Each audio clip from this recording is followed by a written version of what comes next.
Superman is back, and like many of you, I was wondering how it could hold up against such massive predecessors and if it could be the film to finally revitalize the franchise. DC has been desperately trying to find its footing after years of bullying from Marvel Studios and its needless sabotage of the subjectively improving Snyderverse. But after I watched this latest installment, I left conflicted, confused, and yet confident. Let's get into it.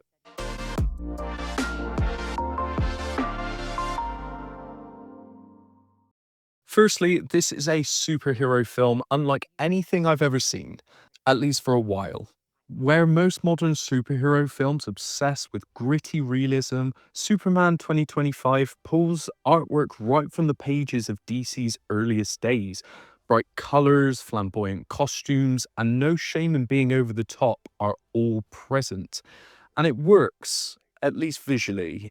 It's refreshing to see a film that isn't afraid to look goofy, that embraces the wild innocence of the 1940s/50s Superman runs, instead of dressing it up in political allegory or modernization.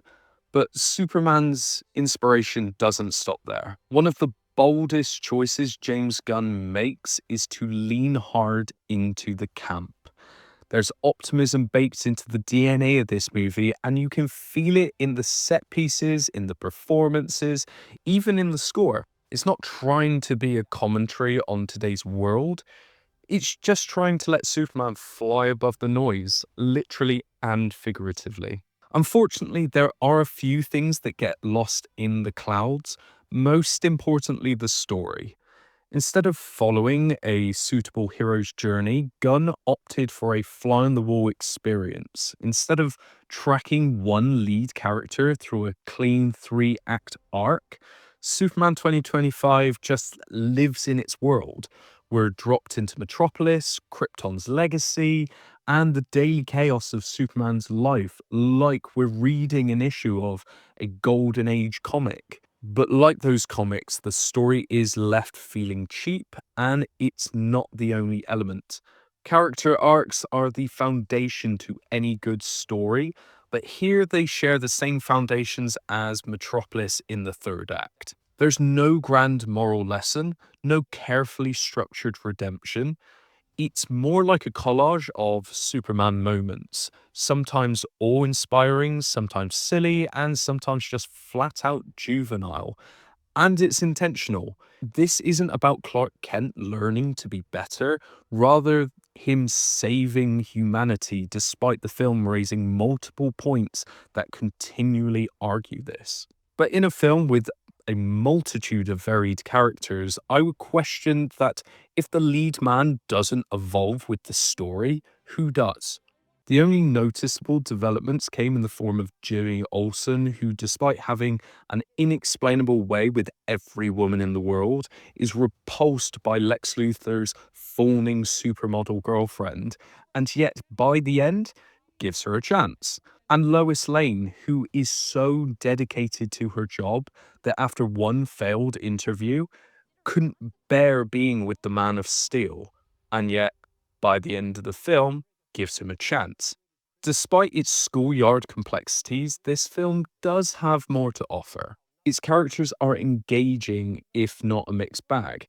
Still, the chemistry between most leads shine through as David Corenswit's Superman and Rachel Brosnahan's Lois Lane are fantastic. Their Clark and Lois feel warm, natural, and playful without trying too hard. Although the standout performance easily goes to Nicholas Holt's Lex Luthor.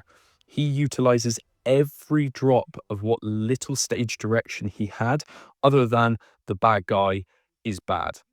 And it almost makes you feel inexplainably bad for the deranged psychopath. The Justice Gang, consisting of Mr. Terrific, Hawkgirl, and Green Lantern, all offer sarky responses that never evolve beyond an eye roll, and yet Crypto, the voiceless flying dog, offers fantastic slapstick and buckets of innocent joy, which this film so desperately tries to project. However, this uplifting feeling doesn't stop with the Superman cast. The score and the color grading are subtle, but are some of the strongest components to Gunn's project. The music doesn't punch you over the head with heart pumping chills or intrigue your eye like Zack Snyder's Man of Steel, but puts you in a position of blind hope that no matter how dire the situation is, there will always be someone to save the day.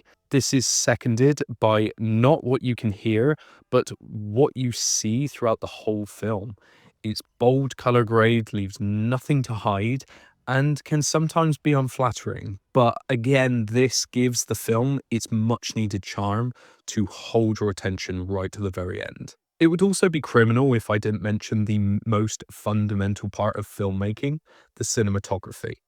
The way the camera is thrown around in a controlled chaos while Superman is free falling, or it smoothly glides around a tight apartment, everything you want to see and where you want to be in this film is fulfilled. So, what truly worked in this colorful concoction?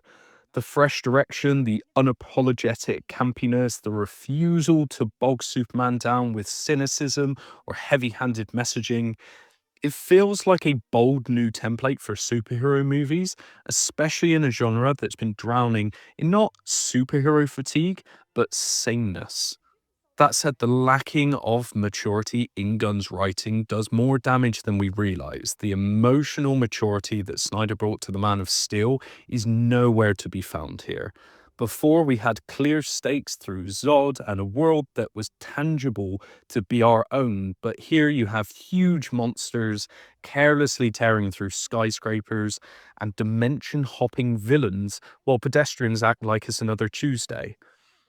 It's clear that the genre is in desperate need of a fresh identity, but cheapening the look and writing might not be the identity dwindling fans are looking for. So, would I recommend Superman? In some ways, yes. It opens the door to superhero films to be lighter, sillier, and more faithful to their iconic book roots without apology. It shows that you don't have to inject heavy themes or political messaging into everything to make a good story, but you must still utilize the same maturity of writing to drive home those emotions or character arcs you need to deliver, which unfortunately weren't delivered here. But I'm still confident that this has pushed the genre into new territory that can be built upon. Is this the definitive Superman movie? No. It's too scattered, it's too overstuffed, and it will probably sit in the shadow of Snyder's Man of Steel, but I still walked out of the theater smiling. And maybe for a character like Superman, that's exactly the point.